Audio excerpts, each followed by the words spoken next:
नमस्कार, जय हिंद, जय Bharat and welcome to Dave talks. This is Aditya Chint. आज बात करते हैं कल जो बड़ी एक इंटरेस्टिंग सी चीज़ हुई। यूएस इंडिया के बीच में बड़ी-बड़ी टेंशन्स हैं, चाइना के साथ वो ट्रेड डील कर रहे हैं, लेकिन डिफेंस एग्रीमेंट भारत के साथ चल रही है। ये चक्कर क्या है? ऐसे टाइम पे ये डिफेंस एग्रीमेंट क्यों? क्या ये एक एक्सटेंशन है? ठीक है? या फिर कुछ और? Has there been some addition to this?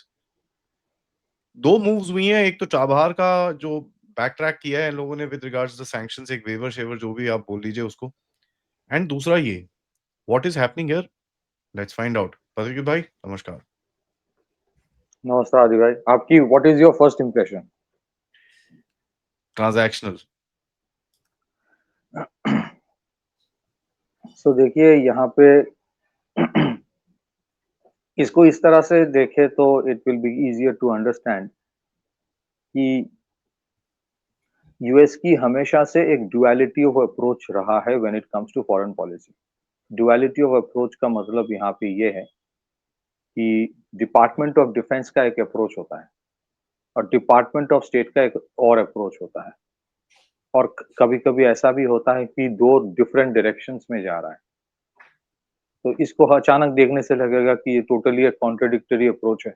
ये ऐसे कैसे हो सकता है कि सरकार में two wings are completely opposite in their approach, but that is how it is, that is how they play it.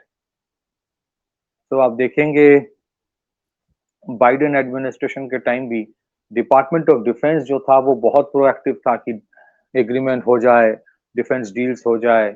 They will say कि हमें कोई लेना देना नहीं है कि डिपार्टमेंट ऑफ स्टेट क्या कर रहा है, we want good cooperation with India.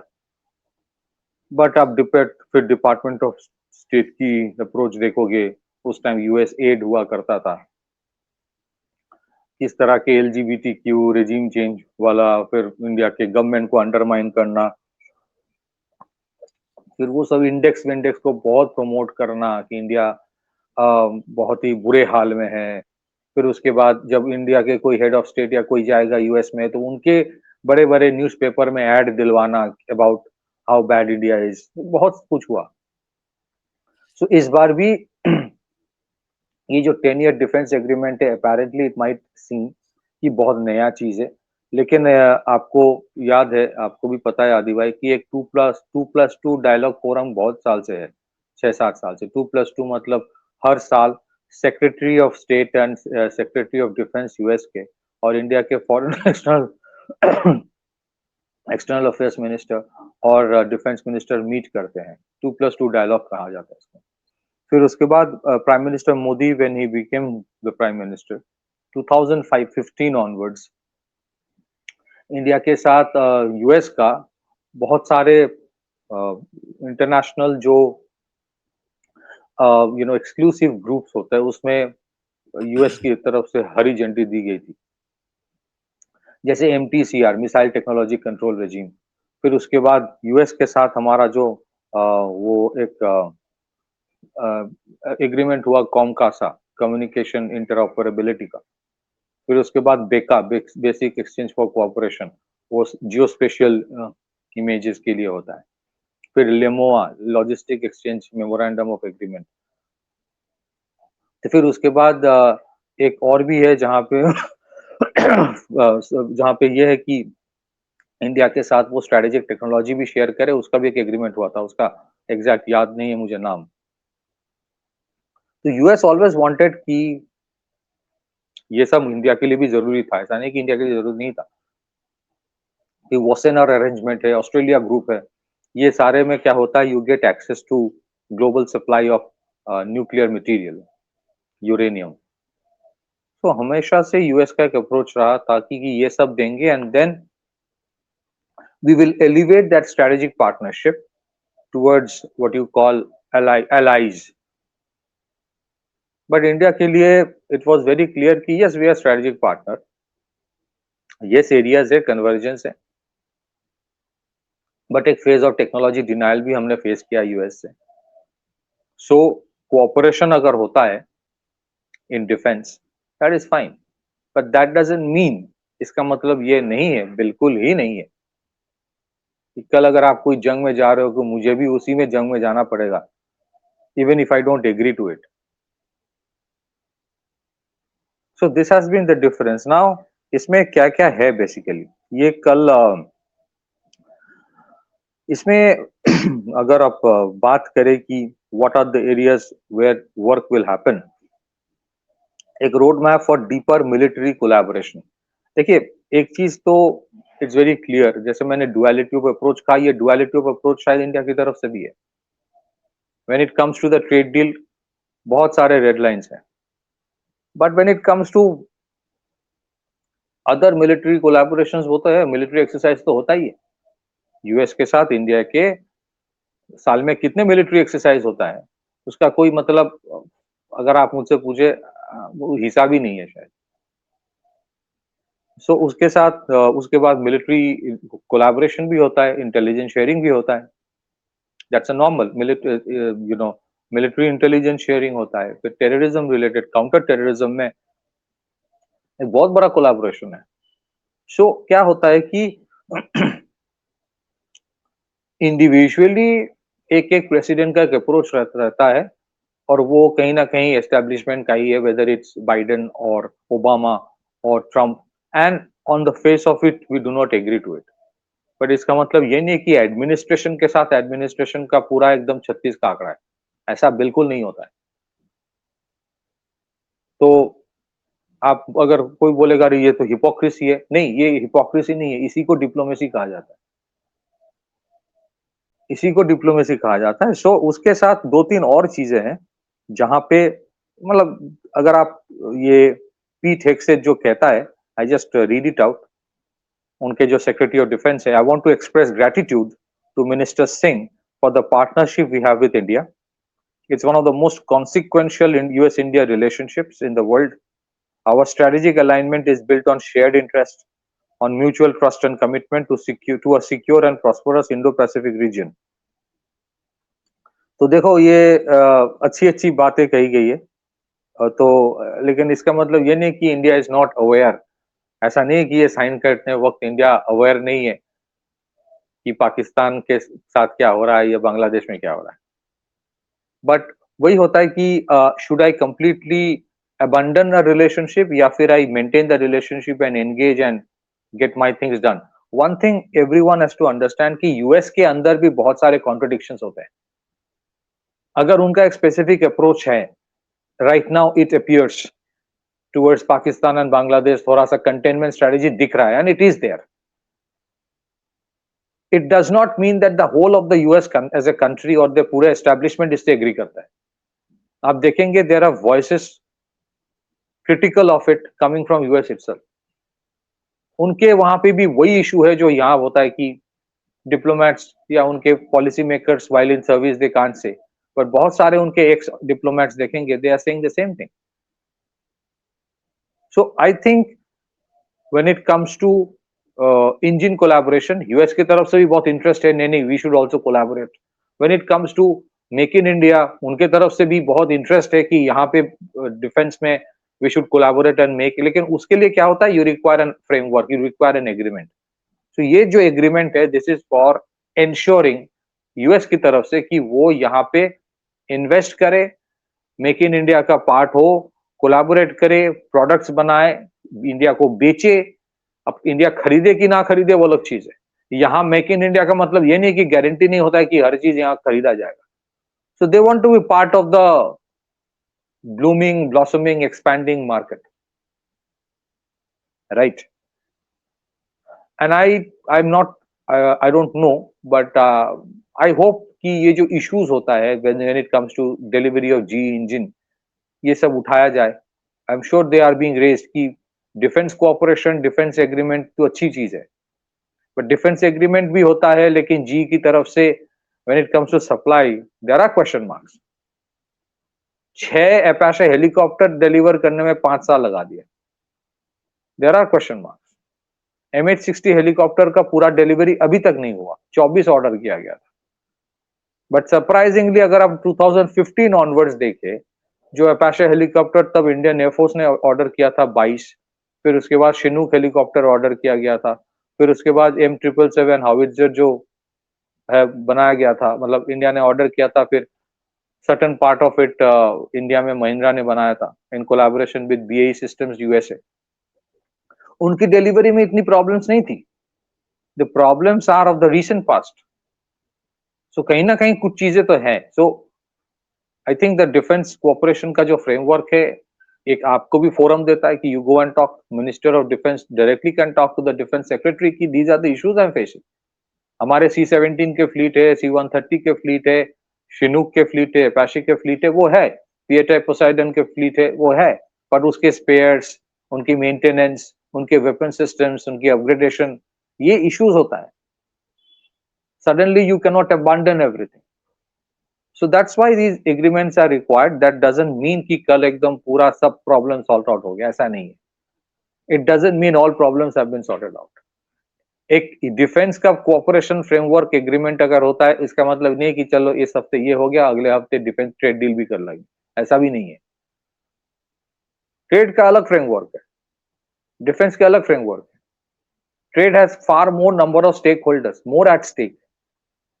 मान लीजिए यूएस की तरफ से बोला जा रहा है कि स्ट्राइकर जो आर्मर्ड पर्सनल कैरियर है वो इंडिया में बनाया जाए। इंडिया की तरफ से आर्म फोर्सेस ने जो ट्रायल किया, वहां पे बोला गया कि there is a deficiency of the engine capacity. अब हमारे हाई ऑल्टीट्यूड, हाई टेरेन में, डिफिकल्ट टेरेन्स में ये परफॉर्म नहीं कर सकता। तो कल अगर यूएस की तरफ से बोला जाए we want to make it in India with an Indian partner, तो इंडिया थोड़ी ना बोलेगा, बनाओ। बट बनाने का मतलब ये नहीं होता है कि ऑटोमेटिक ऑर्डर आ जाए। थोड़ा बहुत लिमिटेड ऑर्डर आ भी सकता है, बट ये कोई ऑटोमेटिक गारंटी भी नहीं है। सो आई डोंट थिंक कि कोई कंट्री ऐसा बोलेगा कि नहीं, I have a problem if you make it in India, नहीं बोलेगा। हो सकता है कि वो स्ट्राइकर यहाँ पे बना के उसमें इंप्रूवमेंट किया जाए, हो सकता है। बट डज दैट मीन कि India will increase its dependence on American weapon systems? No. When it comes to offensive platform systems, when it comes to submarines, when it comes to critical technology, yeah, there are issues. क्या अच्छा, एक interesting चीज हुआ कल, अगर आप देखेंगे पिछले 2 दिन में इंडिया के साथ ये defence cooperation agreement framework US के साथ भी हुआ, इंडिया पैरेलली रशिया के साथ भी मीट किया, और ये चाइना के साथ भी मीट किया। So there are 3 parallel meetings which happened in the last 2 days. China भी अलाउ कर दिया कि भाई तुम अपने कंपनीज को लाइसेंस दे दो, they can import critical minerals from India. US Russia के साथ भी एक स्ट्रेटेजिक कोई मीटिंग हुआ है। So I think these are you can certainly, yes, it is important, it will raise our eyebrows, पर क्या ये चीज नहीं है? No, it's not something new, it has been there। Strategic partnership already है, it is a reality. Collaborations होता है, it is a reality. फिर एक है ना वो क्रिटिकल एंड इमर्जिंग टेक्नोलॉजी में कोलैबोरेशन है, तो बहुत सारे इश्यूज एरियाज में कोलैबोरेशन हो रहा है। बट ये जो आमका वाला डील के लिए, आमका जो है उसमें जो साफरान और जीटीआरई का जो एक कोलैबोरेशन का सीसीएस अप्रूवल जो सुनने में आ रहा है इन द रिसेंट फ्यूचर, वो अप्रूवल सीसीएस के दिया जाएगा। Now I don't think US will be willing to completely disown that market. वो भी कोशिश करेगा कि कल मैं एक पार्टनर के साथ इंडिया में बनाऊं, हो सकता है। ये फिर वो they are willing, they are pushing for GF414 engine. HAL के एचएल की तरफ से भी बहुत इंटरेस्ट है, पर वो होगा कि नहीं होगा मुझे पता नहीं, बट वो सब चीज के लिए एक फ्रेमवर्क की जरूरत होता है, and this is that framework. Back to you Aditya. एक और है, you know, the good old Biden administration, since Trump is doing everything that Biden is doing, defence department से अच्छे तरकीब रखो, बाकी सब में टेंशन रखो। You know, दिस वो इज भी व्हाट तो द डुअलिटी ऑफ अप्रोच। वही है। I personally think it is just that they will हाँ, just continue that policy. They've not been able to figure out how to deal with India. Exactly. तो आप देखेंगे the tonality of Pete Hegseth is 180 degree opposite of जैसे Howard लेटनिक बोलता है, Scott बेसन बोलता है, ये बाकी जो भी है उनके टोटली 180 डिग्री ऑपोजिट। तो ये ना इट इज लाइक अब एंड इंटरेस्टिंगली देखो इसमें स्ट्रेटजी तरह के दृष्टि अगर देखोगे, it's like playing the chess. You also keep Pakistan on the tenter hooks with this. उनके लिए देखिए अमेरिका की तरफ से वो पाकिस्तान को भी एक मैसेज दे रहा है कि भाई मुझे हल्के में मत लो, झांसे में मत आओ कि मैं तुम्हारा ही दोस्त हूँ और कल से तुम जो मांगोगे वही होगा। So it is a message to them also. So that is how they play. तो क्या अंतर है या डिफरेंस क्या है? डिफरेंस है क्या इंडिया में इसको यू नो वेलकम किया जा रहा है? हाँ, वेलकम किया जा रहा है। डिफेंस कोऑपरेशन होना चाहिए, टेक्नोलॉजी आएगा तो अच्छी बात है। ये भी सबको पता है कि बहुत क्रिटिकल टेक्नोलॉजी नहीं दिया जाएगा। एक है जो मैंने उस टाइम भूल गया था, एसटीए लेवल 2 कहा जाता है, स्ट्रेटेजिक ट्रेड ऑथराइजेशन लेवल 2। उसमें यूएस ने अप्रूवल दिया था कुछ साल पहले। स्ट्रेटेजिक ट्रेड ऑथराइजेशन का मतलब होता है स्ट्रेटेजिक टेक्नोलॉजी में कोलैबोरेट करना, उसका एक फ्रेमवर्क होता है ताकि वो टेक्नोलॉजी जो आपको दिया जाता है, you do not give it to a third party. तो ये एक फ्रेमवर्क है, दैट इज इट। बट अंतर यह है कि आज इंडिया भी झांसे में नहीं आ रहा है, उसको भी पता है। अगर हमारे जैसे आम इंसान को पता है कि ये डुअलिटी ऑफ अप्रोच है, ये ऐसे ही होगा और दूसरी तरफ से दूसरा होगा, तो इंडिया की तरफ से भी देखेंगे राजनाथ सिंह जी बहुत अच्छी तरह से बात कर रहे हैं। आप देखेंगे the tone of Piyush Goyal ji is very different from the tone of Rajnath. तो वो अगर वो गेम खेल रहा है तो इस तरफ से भी वही गेम खेला जा रहा है। अल्टीमेटली डिप्लोमेसी में, जियोपॉलिटिक्स में ये होता है कि you will never kick out and disown a country as important as USA. आपको रिश्ता रखना है, प्रॉब्लम्स हजारों है, रिश्ता रख के प्रॉब्लम सॉल्व करना है।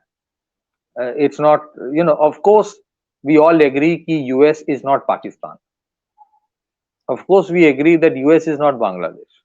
तो आप सारे रिश्ते तोड़ के दुश्मनी थोड़ी मोड़ लोगे। आपके साथ प्रॉब्लम्स है, दुश्मनी नहीं है, प्रॉब्लम्स में बहुत सारे प्रॉब्लम्स और दुश्मनी में एक रेड लाइन होता है, अंतर है। सो यू आर सेइंग कि नो नो, हमारे तो स्ट्रेटेजी, हमारे तो डिहाइफेनेटेड फॉरेन पॉलिसी है ही। हमारे साथ रशिया का रिश्ता अच्छा होने का मतलब ये थोड़ी है कि तुम्हारे साथ दुश्मनी है। We are not. यूएस की इन्वेस्टमेंट्स को कभी किसी ने बोला कि ये अप्रूवल आएगा तब इन्वेस्ट करोगे? नहीं नहीं, you are always welcome, this a red carpet. कोई नहीं रोकेगा एक अमेरिकन वेंचर कैप कंपनी को इंडिया के कोई कंपनी में इन्वेस्ट करने से। प्रॉब्लम तो वही, that is what India is saying कि बॉस वी आर, अगर आप शेयर्ड इंटरेस्ट की बात कर रहे हो, देयर आर शेयर्ड इंटरेस्ट, फिर आप ही बीच में उंगली करने के लिए पाकिस्तान को लाते हो, बांग्लादेश में लाते हो, क्योंकि आपको भी पता है कि उनकी पैसा बनाना है तो इंडिया में ही बनाओगे, लेकिन फिर इंडिया को कंटेन भी करना है। The problem is with you, the problem is not with us. तो हमारे रशिया के साथ रिश्ता का मतलब हम थोड़ी यूएस को कंटेन करने जा रहे हैं। वी डोंट इवन, मतलब वो सवाल ही पैदा नहीं होता। It is purely about national interest. तो अगर आप देखेंगे कि मेरा लास्ट स्टेटमेंट ये होगा, अगर ट्रेड डील नहीं हो रहा है, that is keeping Indian national interest in mind. अगर एक डिफेंस कोऑपरेशन का एग्रीमेंट हो रहा है, that is also keeping national interest in mind. इन दोनों में कॉन्ट्रडिक्शंस नहीं है, they converge in the same place of national interest. Back to you. That is there, and as a matter of fact, interesting चीज इसमें है, when finally I'll just say that interesting चीज यही है कि when you look at the situation in the world, it's a very transactional situation, and आपको जो चाहिए आपको चाहिए, आप वो लो। बाकी आइडियोलॉग्स एंड ये वो चीजें हैं, वो तो यू नो चलती रहेंगी, उसमें कोई वो नहीं है। That all will continue because it is a very transactional world. It's a dog eat dog world. So just stick to that, and that's just about it. So it's a transactional agreement. You are right. Yeah. And thank you so much, Patrick Bhai, for that. And सबसे request है, video को like करिए, subscribe करिए, and share this with your friends and families, of course. And please do support the channel. We are very close to 590,000. So आप थोड़ा push करेंगे, we should be able to touch our target. So please request you to subscribe. And if you do want to contribute, please check the descriptions for details. Thank you. Namaskar. Jai Hind. Jai Bharat.